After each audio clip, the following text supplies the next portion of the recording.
Cockroach party ಹೋರಾಟಕ್ಕೆ ಪಾಕಿಸ್ತಾನದ ಬೆಂಬಲ ಇದೀಗ ಆಪರೇಷನ್ ಸಿಂಧೂರಕ್ಕೆ ಜೊತೆಗೆ ಸಿಜೆಪಿ ಪ್ರೊಟೆಸ್ಟ್ಗೂ ಲಿಂಕ್ ಇದೆಯಾ ಅನ್ನುವಂತಹ ಅನುಮಾನ. ಜಿರಳೆ ಪ್ರತಿಭಟನೆ ಹಿಂದೆ ಪಾಕಿಸ್ತಾನದ ಕೈವಾಡ ಇದೆಯಾ? ಕಾಕ್ರೋಚ್ ಪಾರ್ಟಿ ಹೋರಾಟಕ್ಕೆ ಪಾಕಿಸ್ತಾನದ ಬೆಂಬಲ, ಆಪರೇಷನ್ ಸಿಂಧೂರಕ್ಕೂ ಸಿಜೆಪಿ ಪ್ರೊಟೆಸ್ಟ್ಗೂ ಲಿಂಕ್ ಇದೆಯಾ ಅನ್ನುವಂಥದ್ದು. ಜಿರಳೆ ಪ್ರತಿಭಟನೆ ಹಿಂದೆ ಪಾಕಿಸ್ತಾನದ ಕೈವಾಡ ಇದೆಯಾ ಅನ್ನುವಂತಹ ಪ್ರಶ್ನೆ ಈಗ ಮೂಡ್ತಾ ಇದೆ. ಪೊಲೀಸ್ ತನಿಖೆ ವೇಳೆ ಬೆಳಕಿಗೆ ಬಂದ ಸ್ಫೋಟಕ ವಿಷಯ ಇದು. ಜಂತರ್ ಮಂತರ್ನಲ್ಲಿ ಕಾಕ್ರೋಚ್ ಜನತಾ ಪಾರ್ಟಿ ದಂಗಲ್ ಏರ್ಪಟ್ಟಿತ್ತು. ಪಾಕ್ ಸೋಷಿಯಲ್ ಮೀಡಿಯಾಗಳು ಕೂಡ ಸಖತ್ ಆಕ್ಟಿವ್ ಆಗಿದ್ವು.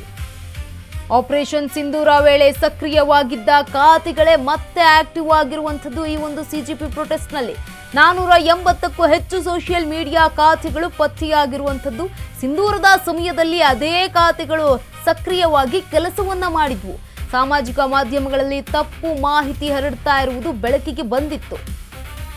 ಎಲ್ಲಾ ಖಾತೆಗಳನ್ನ ಬ್ಯಾನ್ ಮಾಡಲು ಈಗ ಪೊಲೀಸರು ತೀರ್ಮಾನವನ್ನ ಮಾಡಿದ್ದಾರೆ. ದೆಹಲಿ ಪೊಲೀಸರು ಅನಾಮಧೇಯ ಹ್ಯಾಂಡಲ್ ಮಾಹಿತಿ ಕಂಡು ಪ್ರಚೋದಿಸಬೇಡಿ ಅಂತ ಕೂಡ ಮನವಿಯನ್ನ ಮಾಡಿಕೊಂಡಿದ್ದಾರೆ. ಸಾರ್ವಜನಿಕರಲ್ಲಿ ಈಗ ಪೊಲೀಸರು ಅಧಿಕಾರಿಗಳು ಮನವಿ ಮಾಡಿದ್ದಾರೆ. ಇನ್ನು ಕಾಕ್ರೋಚ್ ಪಾರ್ಟಿ ಹೋರಾಟಕ್ಕೆ ಪಾಕಿಸ್ತಾನದ ಬೆಂಬಲ, ಆಪರೇಷನ್ ಸಿಂಧೂರಕ್ಕೂ ಮತ್ತು ಸಿಜೆಪಿ ಪ್ರೊಟೆಸ್ಟ್ಗೂ ಲಿಂಕ್ ಇದೆಯಾ ಅನ್ನುವಂತಹ ಪ್ರಶ್ನೆ ಈಗ ಉದ್ಭವ ಆಗ್ತಾ ಇದೆ. ಜಿರಳೆ ಪ್ರತಿಭಟನೆ ಹಿಂದೆ ಪಾಕಿಸ್ತಾನದ ಕೈವಾಡ ಇದೆಯಾ ಅನ್ನುವಂಥದ್ದು.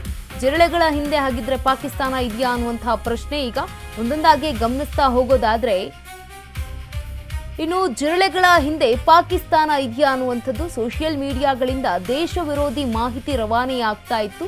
ದೇಶ ವಿರೋಧಿ ಮಾಹಿತಿ ಹಂಚಿಕೊಂಡಿರುವಂತಹ ಹ್ಯಾಂಡ್ಲರ್ಸ್ ಜನರಿಗೆ ತಪ್ಪು ಮಾಹಿತಿಯನ್ನ ಹರಡಿಸಲು ಪಾಕ್ ಪ್ಲಾನ್ ಅನ್ನ ಕೂಡ ಮಾಡಿಕೊಂಡಿತ್ತಂತೆ.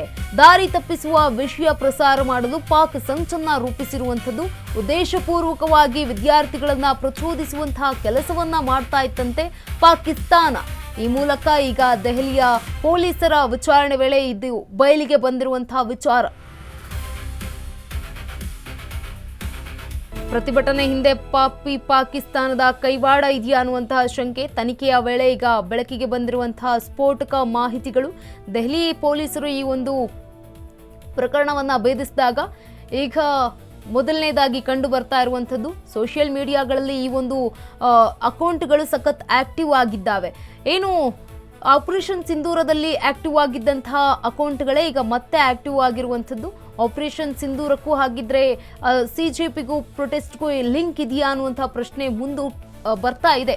ಜೊತೆಗೆ ಪ್ರತಿಭಟನೆ ಹಿಂದೆ ಪಾಕಿಸ್ತಾನದ ಕೈವಾಡ ಇದೆಯಾ ಅನ್ನುವಂಥದ್ದು ಕೂಡ ಶಂಕೆ ವ್ಯಕ್ತ ಆಗ್ತಿದೆ. ತನಿಖೆಯ ವೇಳೆ ಎಲ್ಲ ಅಂಶಗಳು ಬೆಳಕಿಗೆ ಬಂದಿರುವಂಥದ್ದು. ಜಂತರ್ ಮಂತರ್ನಲ್ಲಿ ಸಿಜೆಪಿ ದಂಗಲ್ ಏರ್ಪಟ್ಟಿತ್ತು. ಆಗ ಎಲ್ಲ ಸೋಷಿಯಲ್ ಮೀಡಿಯಾಗಳು ಸಖತ್ ಆಕ್ಟಿವ್ ಆಗಿದ್ವು. ಅಂದರೆ ಈ ಒಂದು ಏನು ಅಕೌಂಟ್ಗಳಿದ್ದಾವಲ್ಲ ಅವೆಲ್ಲವೂ ಕೂಡ 480ಕ್ಕೂ ಹೆಚ್ಚು ಅಕೌಂಟ್ಗಳು, ಅವೆಲ್ಲವೂ ಕೂಡ ಪಾಕಿಸ್ತಾನದ ಮೂಲದ ಅಕೌಂಟ್ಗಳು ಅಂತ ಕೂಡ ದೆಹಲಿ ಪೊಲೀಸರು ಮಾಹಿತಿಯನ್ನು ಹಂಚಿಕೊಂಡಿದ್ದಾರೆ. ಜನರನ್ನ ಪ್ರಚೋದಿಸುವಂತಹ ಕೆಲಸವನ್ನ ಮಾಡ್ತಾ ಇದ್ವು ಈ ಒಂದು ಅಕೌಂಟ್ಗಳು. ಈ ಒಂದು ಅಕೌಂಟ್ನ ಮೇಲೆ ಕಣ್ಣನ್ನ ಇಟ್ಟಿರುವಂತಹ ಕಾಕಿ ಎಲ್ಲ ಒಂದು ಅಕೌಂಟ್ಗಳ ಬ್ಲಾಕ್ ಮಾಡೋದಕ್ಕೆ ಮುಂದಾಗಿರುವಂಥದ್ದು. ಇನ್ನು ಸಿಜೆಪಿ ಪ್ರೊಟೆಸ್ಟ್ಗೆ ಪಾಕ್ ಲಿಂಕ್ ಇದೆಯಾ ಅನ್ನುವಂಥದ್ದು. ಸೋಷಿಯಲ್ ಮೀಡಿಯಾಗಳು ಸಖತ್ ಆಕ್ಟಿವ್ ಆಗಿದೆ. ಅಂದ್ರೆ ವಿದ್ಯಾರ್ಥಿಗಳು ಜನರನ್ನ ಪ್ರಚೋದಿಸುವಂತಹ ಕೆಲಸಕ್ಕೆ ಕೈ ಹಾಕಿದ್ಯಾ ಅನ್ನುವಂಥದ್ದು. ಯಾಕಂತಂದ್ರೆ ಆಪರೇಷನ್ ಸಿಂಧೂರದ ವೇಳೆ ಏನು ಆಕ್ಟಿವ್ ಆಗಿತ್ತಲ್ಲ, ಜನರನ್ನ ಪ್ರಚೋದಿಸುವಂತಹ ಕೆಲಸವನ್ನ ಮಾಡ್ತಾ ಇತ್ತಲ್ಲ, ಅದೇ ಅಕೌಂಟ್ಗಳು ಇದೀಗ ಸಿಜೆಪಿ ಪ್ರೊಟೆಸ್ಟ್ನಲ್ಲೂ ಈಗ ಆಕ್ಟಿವ್ ಆಗಿರುವಂಥದ್ದು. ಈ ಮೂಲಕ ಈಗ ದೆಹಲಿ ಪೊಲೀಸರು ಕೂಡ ಮನವಿಯನ್ನ ಮಾಡಿಕೊಂಡಿರುವಂಥದ್ದು. ಯಾವುದೇ ಕಾರಣಕ್ಕೂ ಈ ಒಂದು ಆ್ಯಪ್ಗಳ ಮೂಲಕ ಅಂದರೆ ಅಕೌಂಟ್ಗಳ ಮೂಲಕ ನಿಮಗೆ ಯಾವುದೇ ಮಾಹಿತಿ ಬಂದರೂ ಕೂಡ ಅದನ್ನು ನಂಬೋದಕ್ಕೆ ಹೋಗಬೇಡಿ ಅಂತ ಕೂಡ ಮನವಿಯನ್ನ ಮಾಡಿದ್ದಾರೆ. ಜೊತೆಗೆ ಎಚ್ಚರಿಕೆಯನ್ನ ಕೊಟ್ಟಿದ್ದಾರೆ ದೆಹಲಿ ಪೊಲೀಸರು.